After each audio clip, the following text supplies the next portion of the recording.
the sleeping beauty in the wood. There were formerly a king and a queen who were so sorry that they had no children, so sorry that it cannot be expressed.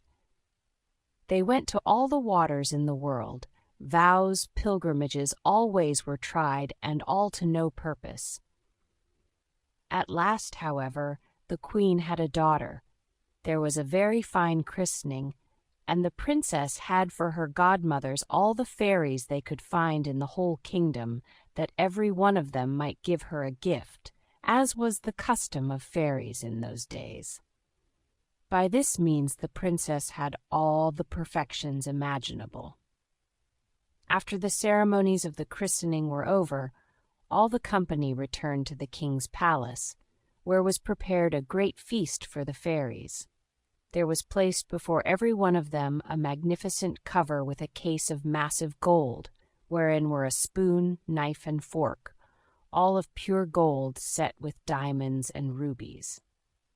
But as they were all sitting down at table, they saw come into the hall a very old fairy, whom they had not invited, because it was above 50 years since she had been out of a certain tower, and she was believed to be either dead or enchanted.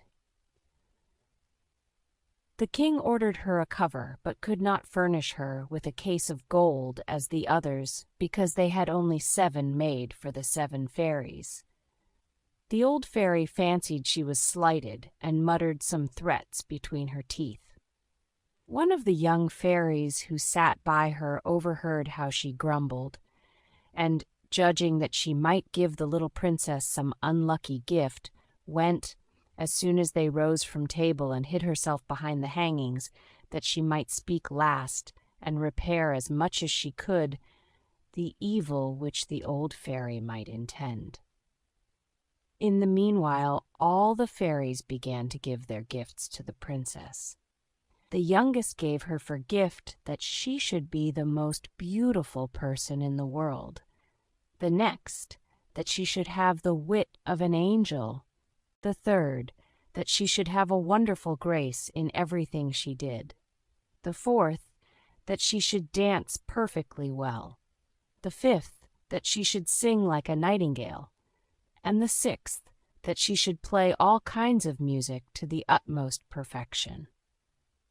The old fairy's turn coming next, with a head shaking more with spite than age, she said that the princess should have her hand pierced with a spindle and die of the wound.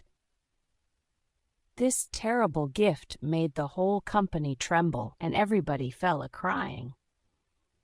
At this very instant the young fairy came out from behind the hangings, and spake these words aloud. Assure yourselves, O king and queen, that your daughter shall not die of this disaster. It is true, I have no power to undo entirely what my elder has done. The princess shall indeed pierce her hand with a spindle, but instead of dying, she shall only fall into a profound sleep, which shall last 100 years, at the expiration of which a king's son shall come and awake her.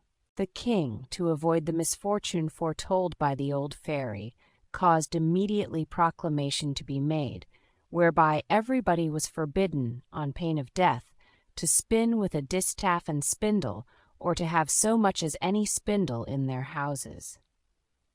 About 15 or 16 years after, the king and queen being gone to one of their houses of pleasure, the young princess happened one day to divert herself in running up and down the palace. When going up from one apartment to another, she came into a little room on the top of the tower, where a good old woman, alone, was spinning with her spindle.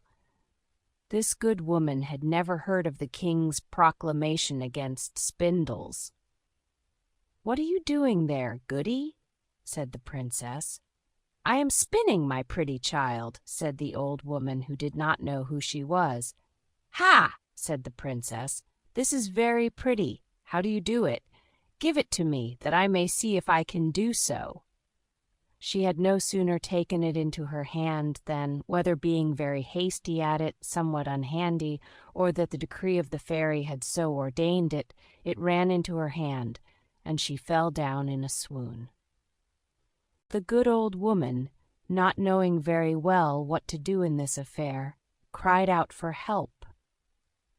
People came in from every quarter in great numbers. They threw water upon the princess's face, unlaced her, struck her on the palms of her hands, and rubbed her temples with hungry water, but nothing would bring her to herself. And now the king, who came up at the noise, bethought himself of the prediction of the fairies, and judging very well that this must necessarily come to pass, since the fairies had said it, caused the princess to be carried into the finest apartment in his palace, and to be laid upon a bed all embroidered with gold and silver. One would have taken her for a little angel, she was so very beautiful, for her swooning away had not diminished one bit of her complexion. Her cheeks were carnation, and her lips were coral. Indeed, her eyes were shut, but she was heard to breathe softly, which satisfied those about her that she was not dead. The king commanded that they should not disturb her, but let her sleep quietly till her hour of awaking was come. The good fairy who had saved her life by condemning her to sleep 100 years was in the kingdom of Matakin, 12,000 leagues off, when this accident befell the princess. But she was instantly informed of it by a little dwarf, who had boots of 7 leagues, that is, boots with which he could tread over 7 leagues of ground in one stride. The fairy came away immediately, and she arrived about an hour after in a fiery chariot drawn by dragons. The king handed her out of the chariot, and she approved everything he had done. But as she had very great foresight, she thought when the princess should awake, she might not know what to do with herself, being all alone in this old palace. And this was what she did. She touched with her wand everything in the palace: governesses, maids of honor, ladies of the bedchamber, gentlemen, officers, stewards, cooks, undercooks, scullions, guards, with their beefeaters, pages, footmen. She likewise touched all the horses which were in the stables, pads as well as others, the great dogs in the outward court, and pretty little Mopsy too, the princess's little spaniel, which lay by her on the bed. Immediately upon her touching them, they all fell asleep, that they might not awake before their mistress, and that they might be ready to wait upon her when she wanted them. The very spits at the fire, as full as they could hold of partridges and pheasants, did fall asleep also. All this was done in a moment. Fairies are not long in doing their business, and now the king and the queen, having kissed their dear child without waking her, went out of the palace and put forth a proclamation that nobody should dare to come near it. This, however, was not necessary, for in a quarter of an hour's time there grew up all round about the park such a vast number of trees, great and small, bushes and brambles, twining one within another, that neither man nor beast could pass through, so that nothing could be seen but the very top of the towers of the palace, and that too not unless it was a good way off. Nobody doubted but the fairy gave herein a very extraordinary sample of her art, that the princess, while she continued sleeping, might have nothing to fear from any curious people. When 100 years were gone and past, the son of the king then reigning, and who was of another family from that of the sleeping princess, being gone a-hunting on that side of the country, asked what those towers were which he saw in the middle of a great thick wood. Everyone answered according as they had heard. Some said that it was a ruinous old castle, haunted by spirits. Others, that all the sorcerers and witches of the country kept there their Sabbath or night's meeting. The common opinion was that an ogre lived there, and that he carried thither all the little children he could catch, that he might eat them up at his leisure, without anybody being able to follow him, as having himself only the power to pass through the wood. The prince was at a stand, not knowing what to believe, when a very good countryman spake to him thus: "May it please your royal highness, it is now about 50 years since I heard from my father, who heard my grandfather say that there was then in this castle a princess, the most beautiful was ever seen, that she must sleep there 100 years, and should be waked by a king's son, for whom she was reserved." The young prince was all on fire at these words, believing, without weighing the matter, that he could put an end to this rare adventure, and, pushed on by love and honor, resolved that moment to look into it. Scarce had he advanced toward the wood when all the great trees, the bushes, and brambles gave way of themselves to let him pass through. He walked up to the castle, which he saw at the end of a large avenue which he went into, and what a little surprised him was that he saw none of his people could follow him, because the trees closed again as soon as he had passed through them. However, he did not cease from continuing his way. A young and amorous prince is always valiant. He came into a spacious outward court, where everything he saw might have frozen the most fearless person with horror. There reigned all over a most frightful silence. The image of death everywhere showed itself, and there was nothing to be seen but stretched out bodies of men and animals, all seeming to be dead. He, however, very well knew, by the ruby faces and pimpled noses of the beef-eaters, that they were only asleep, and their goblets, wherein still remained some drops of wine, showed plainly that they fell asleep in their cups. He then crossed a court paved with marble, went up the stairs, and came into the guard-chamber, where guards were standing in their ranks, with their muskets upon their shoulders, and snoring as loud as they could. After that he went through several rooms full of gentlemen and ladies, all asleep, some standing, others sitting. At last he came into a chamber all gilded with gold, where he saw upon a bed, the curtains of which were all open, the finest sight was ever beheld, a princess, who appeared to be about 15 or 16 years of age, and whose bright and, in a manner, resplendent beauty had somewhat in it divine. He approached with trembling and admiration, and fell down before her upon his knees.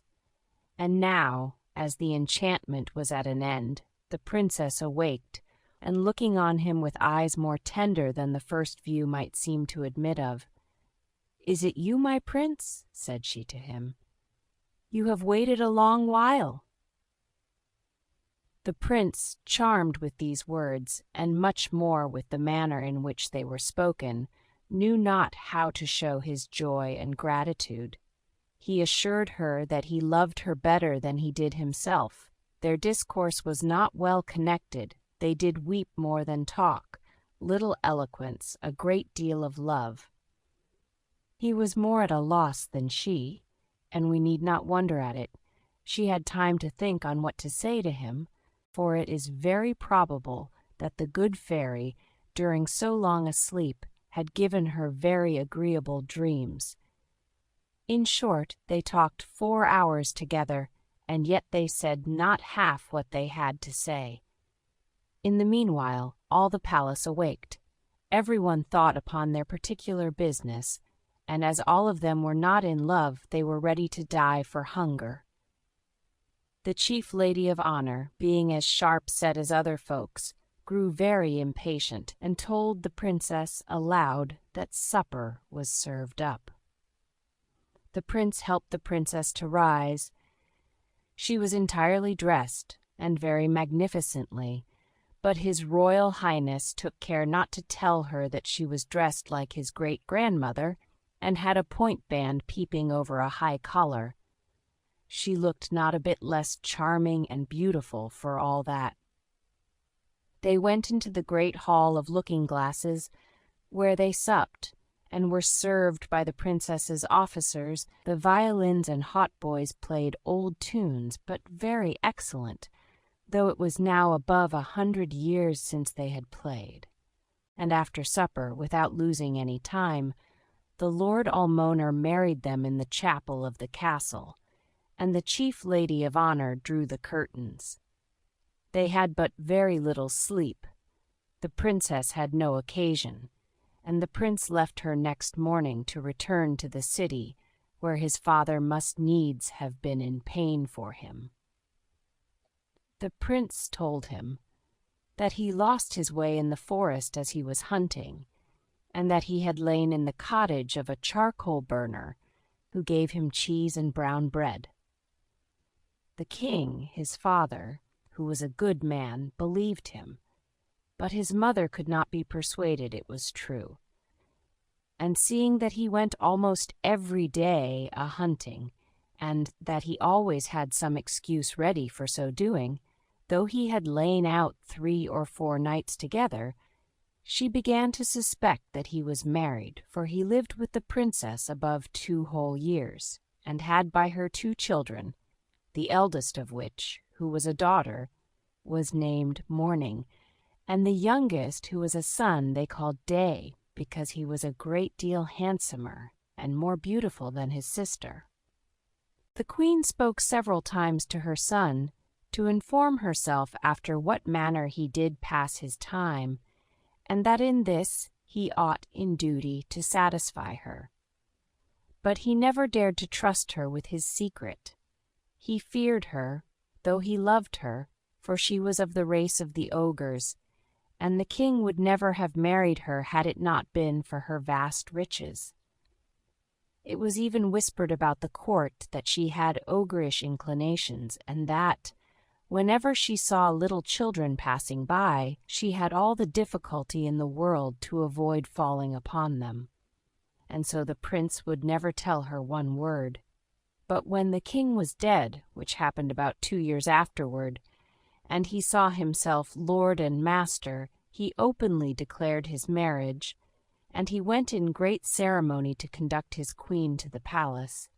They made a magnificent entry into the capital city, she riding between her 2 children.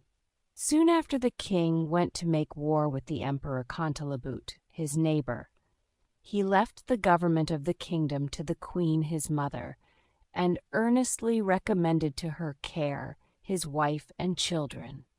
He was obliged to continue his expedition all the summer, and as soon as he departed, the queen mother sent her daughter-in-law to a country house among the woods, that she might with the more ease gratify her horrible longing. Some few days afterward she went thither herself, and said to her clerk of the kitchen, "I have a mind to eat little Morning for my dinner tomorrow." "Ah, madam," cried the clerk of the kitchen. "I will have it so," replied the queen, "and will eat her with a sauce, Robert." The poor man, knowing very well that he must not play tricks with ogresses, took his great knife and went up into little Morning's chamber. She was then 4 years old, and came up to him jumping and laughing, to take him about the neck and ask him for some sugar candy. Upon which he began to weep, the great knife fell out of his hand, and he went into the backyard and killed a little lamb, and dressed it with such good sauce, that his mistress assured him that she had never eaten anything so good in her life. He had at the same time taken up little Morning, and carried her to his wife, to conceal her in the lodging he had at the bottom of the courtyard. About 8 days afterward the wicked queen said to the clerk of the kitchen, "I will sup on little Day." He answered not a word, being resolved to cheat her as he had done before. He went to find out little Day, and saw him with a little foil in his hand, with which he was fencing with a great monkey. The child being then only 3 years of age, he took him up in his arms and carried him to his wife, that she might conceal him in her chamber along with his sister. And in the room of little Day cooked up a young kid, very tender, which the ogress found to be wonderfully good. This was hitherto all mighty well. But one evening this wicked queen said to her clerk of the kitchen, "I will eat the queen with the same sauce I had with her children." It was now that the poor clerk of the kitchen despaired of being able to deceive her. The young queen was turned of 20, not reckoning the 100 years she had been asleep. And how to find in the yard a beast so firm was what puzzled him. He took then a resolution that he might save his own life, to cut the queen's throat, and going up into her chamber with intent to do it at once, he put himself into as great fury as he could possibly, and came into the young queen's room with his dagger in his hand. He would not, however, surprise her, but told her, with a great deal of respect, the orders he had received from the queen mother. "Do it, do it. Execute your orders, and then I shall go and see my children, my poor children, whom I so much and so tenderly loved." For she thought them dead ever since they had been taken away without her knowledge. "No, no, madam, you shall not die, and yet you shall see your children again. But then you must go home with me to my lodgings, where I have concealed them, and I shall deceive the queen once more by giving her in your stead a young hind." Upon this he forthwith conducted her to his chamber, where, leaving her to embrace her children and cry along with them, he went and dressed a young hind, which the queen had for her supper, and devoured it with the same appetite as if it had been the young queen. Exceedingly was she delighted with her cruelty, and she had invented a story to tell the king, at his return, how the mad wolves had eaten up the queen his wife and her 2 children.